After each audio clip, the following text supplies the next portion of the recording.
అర్పించుకుంటూ ఈరోజు మనం ఈ సభను నిర్వహించుకుంటా ఉన్నాం. ఈ సభకి ఉత్తరాంధ్ర పూర్వ శాసనమండలి సభ్యులు కాబట్టి శర్మ గారిని ముఖ్య అతిథిగా రావడం జరిగింది. వారిని ఈ సభను ఉద్దేశించి మాట్లాడవలసిందిగా కోరుతా ఉన్నాం. కామ్రేడ్స్,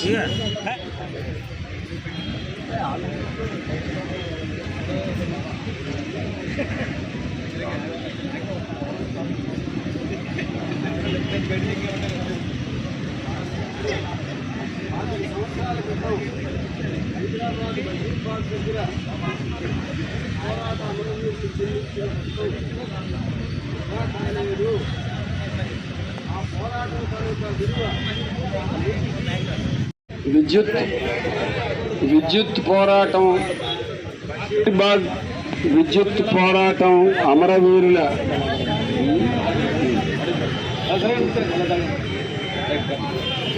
బషీర్బాగ్ విద్యుత్ పోరాటంలో ప్రాణాలు ఒడ్డినటువంటి అమరవీరుల 25వ సంస్మరణ సభ మనం ఇప్పుడు జరుపుకుంటున్నాం. వారి త్యాగాల గురించి ప్రతి ఏడాది గుర్తు చేసుకుంటూనే ఉన్నాం. విద్యుత్ సంస్కరణల ప్రమాదం గురించి ప్రతి సందర్భంలోనూ మనం ప్రజానీకాన్ని చైతన్యపరచడానికి ప్రయత్నిస్తూనే ఉన్నాం. అయితే ఇక్కడ హాజరైన వాళ్ళందరూ ఎర్రజెండా పార్టీల తాలూకా ముఖ్య కార్యకర్తలు కాబట్టి 1-2 విషయాలు మీ ఆలోచనలో ఉంచడానికి నేను ప్రయత్నం చేస్తాను.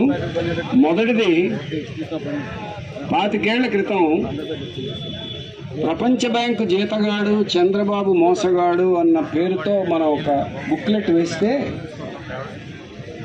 ఆ బుక్లెట్ మన వామపక్ష పార్టీలన్నీ 1,00,000 కాపీలు అమ్మాయి. రాజశేఖర్ రెడ్డి గారు ప్రత్యేకంగా కబురు పెట్టి ఒక 3 లక్షల పుస్తకాలు ఆర్డర్ వేసి వామపక్ష పార్టీల పేరుతో ఉన్న పుస్తకాన్నే 3 లక్షల కాపీలు వాళ్ళ ద్వారా అమ్మించారు. అంటే ఆ రోజు ప్రపంచ బ్యాంకు జీతగాడు, చంద్రబాబు మోసగాడు అన్న నినాదాన్ని ప్రజల్లోకి తీసుకెళ్ళడానికి ఆ పాలక వర్గానికే చెందిన పార్టీ కూడా ఆ రోజు సిద్ధపడింది. వాళ్ళకి తక్షణం రాజకీయంగా లాభం చేకూరుతుంది అన్న పేరుతో వాళ్ళు ఆ పని చేశారు. ఆ విషయం తర్వాత స్పష్టమైంది. నేను శాసనమండలిలో అడుగు పెట్టాక రాజశేఖర రెడ్డి గారిని అడిగాను, ఆ రోజు మీరు మేము కలిసి బషీర్బాగ్లో పోరాడాము, ఈరోజు మీరు ఆ సంస్కరణలు వెనక్కి తీసుకోకుండా మళ్ళా వాటిని ఇంకా ముందుకే ఎందుకు తీసుకెళ్తున్నారు అంటే ఆయన అన్నాడు, ఇవి ప్రపంచ బ్యాంక్ చెప్పిన ఆదేశాలు, నేను కూడా వాటిని అమలు చేయక తప్పదు అన్నాడు. మరి ఆ రోజు చంద్రబాబును ఎందుకు తిట్టారు అంటే, చంద్రబాబు తెలివి తక్కువవాడు కాబట్టి 1కి 10 సార్లు ప్రపంచ బ్యాంక్ అని ఎగిరాడు. నేను తెలివి తక్కువవాడిని కాదు, ప్రపంచ బ్యాంక్ అనే పేరు చెప్పకుండానే ప్రపంచ బ్యాంక్ విధానాలు అమలు చేస్తానన్నాడు. ఇక్కడ పాయింట్ గమనించాల్సింది ఏంటంటే, ప్రభుత్వాలు మారినా ప్రపంచ బ్యాంక్ విధానాలే అమలవుతాయి.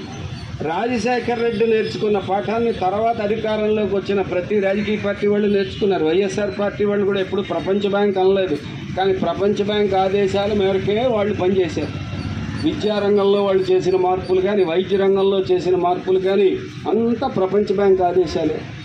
నయా ఉదారవాద విధానాలను ఏవైతే మనం అంటామో, ప్రభుత్వ రంగాన్ని ప్రైవేటు వాళ్ళకి ఇచ్చేయడం, ప్రజల సంపదని భూముల్ని ప్రైవేటు వాళ్ళకి కట్టబెట్టడం, విదేశీ స్వదేశీ కంపెనీలన్న తేడా లేకుండా మనందరి ఉమ్మడి ఆస్తుల్ని, సంపదని, వీటన్నింటినీ కట్టబెట్టడం, విద్య, వైద్యం లాంటి రంగాలన్నింటినీ మరింత ఖరీదుగా మార్చి మనకు గుదిబండగా చేయడం, ఇవన్నీ ఆ నయా ఉదారవాద విధానాల్లో భాగమే.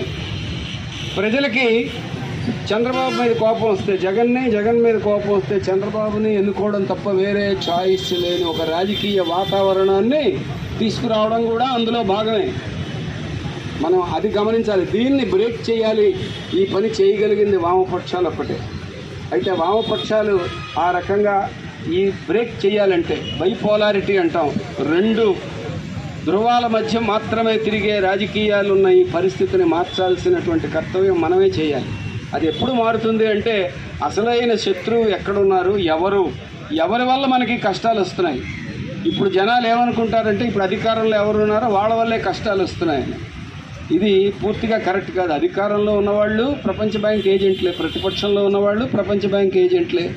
అప్పుడు ప్రతిపక్షంలో ఉన్న రాజశేఖర రెడ్డి కనీసం ఆ సంస్కరణల్ని వ్యతిరేకిస్తూ కార్యక్రమంలోకి వచ్చాడు. ఇప్పుడు ప్రతిపక్షంలో ఉన్న ఆయన ఆ పని చేయడం లేదు. అనవసరమైన తగువుల మీద రోజు వైఎస్ఆర్సీపీ వాళ్ళు ఎప్పుడు రోడ్ల మీద దేవులాడుతూ ఉంటారు. అంతే తప్ప చంద్రబాబు చేస్తున్న ప్రజా వ్యతిరేక విధానాలని ఒక్కటంటే ఒక్కదాన్ని నోరెత్తి ప్రశ్నించినటువంటి పని జగన్మోహన్ రెడ్డి పార్టీ చెయ్యరు కూడా. ఇక మన హీరో గారి గురించి ఎంత తక్కువ చెప్పుకుంటే అంత మంచిది. ఆయనేమో అత్తారింటికి దారేది వెతుక్కునే పనిలో ఉన్నాడు. ఇప్పటికే ఆయనకి దారి దొరకడం లేదు. మధ్యలో ఎక్కడ ఇరుక్కుపోయిన ఇక్కడేమో అని అప్పుడప్పుడు చిన్న అనుమానంలో ఉన్నాడు. రేపు ఎప్పుడు వస్తాట విశాఖపట్నం వచ్చి ఆయన మనోవేదన ఎలా వ్యక్తం వచ్చేసాడు. అయితే మనోవేదన వాళ్ళ కార్యకర్తలకు వ్యక్తం చేస్తూ ఉంటాడు. తర్వాత మనం సానుభూతి తెలియజేద్దాం. కానీ వీళ్ళంతా ఒకటే తానులో గుడ్డ ముక్కలు. ఈ విషయం ప్రజలకు అర్థం కావాలంటే మనం ప్రజలకు మరింత చేరువయ్యే విధానాలను అన్వేషించాలి. అసలు శత్రువు గురించి చెప్పాలి. మనం కూడా అధికారంలో ఉన్నటువంటి వాళ్ళు మాత్రమే మనం పరిమితం చేయకూడదు. ఆర్థిక విధానాల లోతుపాతుల్ని వివరించడం అనేటువంటిది చాలా పాపులర్ ఉపన్యాసాల్లాగా ఉండకపోవచ్చు. కానీ ప్రజలకు అర్థం కావాలి ఎందుకు ఈ రకంగా ఉంది, ఎందుకు రెగ్యులర్ ఉద్యోగాలు నింపడం లేదు, ఎందుకు కాంట్రాక్ట్ ఉద్యోగాలు మాత్రమే నింపుతున్నారు, ఎందుకు స్టీల్ ప్లాంట్ని ప్రైవేటీకరించం అంటూనే స్టీల్ ప్లాంట్లో కాంట్రాక్టర్లను పెద్ద సంఖ్యలో ఎందుకు పెడుతున్నారు. వందల సంఖ్యలో ఉండే పాత లోకల్ కాంట్రాక్టర్ల స్థానంలో పదుల సంఖ్యలో ఉండే కొత్త బడా కాంట్రాక్టర్లు ఎందుకు వస్తున్నారు. ఇవన్నీ ఆ కుట్రలో భాగమే. అందుకని ఈ నయా ఉదారవాద విధానాలు, ప్రపంచ బ్యాంకు విధానాల తాలూకా ప్రమాదం దేశాన్ని ప్రజల్ని ఎంత ఇబ్బందులు పాలు చేస్తుందో వాళ్ళకి అర్థమయ్యేలా వివరించడం అనేటువంటిది ఇప్పుడు మనం చేయాలి. 25 ఏళ్ల అనుభవం మనకు నేర్పుతున్నది. అది కూడా వామపక్షాల నినాదాన్ని ప్రజల నినాదంగా మనం మార్చేటటువంటి దిశగా మన కృషి అనేటువంటిది ఉండాలి. సీట్లు, ఓట్లు ఇవి ఆ తర్వాత వాటంతట అవే మన వెనక నడుచుకొస్తాయి. ముందు మన నినాదాలు, మన భావాలు, మన ఆలోచనలు ప్రజలు స్వీకరించేటట్టు వాళ్ళకి దగ్గరగా సన్నిహితంగా మనం పోయి వాళ్ళందరినీ కదిలించే దిశగా మనం కృషి చేయాలి. రామకృష్ణ, విష్ణువర్ధన్, బాలాగౌడ్లకి మనం నివాళి అర్పించడం అంటే ఈ దిశగా మన కృషి గట్టిగా చేద్దామని తీసుకోవడమే నిజమైన నివాళి అవుతుందని భావిస్తూ దాన్ని సెలవు తీసుకుంటాం.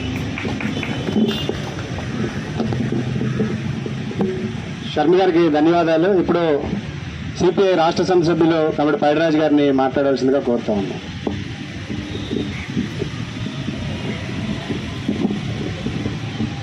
కామ్రేడ్ బాలస్వామి, విష్ణువర్ధన్ రెడ్డి, రామకృష్ణుల సంస్మరణ సభ, విద్యుత్ అమరవీరుల సంస్మరణ సభలో పాల్గొన్నటువంటి వామపక్ష పార్టీల నాయకులు, కార్యకర్తలు అందరికీ నమస్కారాలు.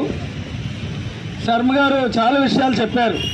2000 సంవత్సరంలో అప్పటి ప్రపంచ బ్యాంకు జీతగాడు చంద్రబాబు నాయుడు, ఇప్పుడు కూడా ఆయనే అధికారంలో ఉన్నాడు. కాబట్టి వారు చెప్పినట్టు ఇప్పుడు ప్రధానమంత్రి అమిత్ షా మరికొంతమంది ఉద్యోగస్తులు ఎక్కువైనారనేది మాత్రం నిజం. 2000 సంవత్సరంలో 2 దఫాలుగా ఒకసారి 12%, ఒకసారి 15%, 37% విద్యుత్ సంస్కరణల పేరు చెప్పి విద్యుత్ భారాలు మోపారు. అప్పుడు 4 నెలల పాటు రాష్ట్ర వ్యాప్తంగా వందలాది మంది వామపక్ష పార్టీల కార్యకర్తలు రోడ్ల మీదకి వచ్చి ప్రజలను సమీకరించి పెద్ద ఎత్తున ఉద్యమాలు నిర్వహించారు. ఇందులో దాదాపు 26,000 మంది వామపక్ష పార్టీల కార్యకర్తలు, నాయకుల మీద కేసులు పెట్టిన మాట నిజం. అయితే దాని ఫలితం 21,000 కోట్ల రూపాయలు ప్రపంచ బ్యాంక్ దగ్గర అప్పు తెచ్చుకోవడానికి మాత్రం ఆయనకు ఉపయోగపడింది. 2009 బషీర్బాగ్కి వామపక్ష పార్టీలు 9 వామపక్ష పార్టీల ఆధ్వర్యంలో వేలాది మంది బషీర్బాగ్ ఫ్లైఓవర్ మీద నుండి దిగుతుండగా పైచాచికంగా కమిటీ వెంకటేశ్వర్లు గారిని మాట్లాడవలసిందిగా కోరుతా ఉన్నాం. కామ్రేడ్స్ మిత్రులారా, ఈరోజు విద్యుత్ అమరవీరుల సంస్మరణ దినం. 25 సంవత్సరాలతో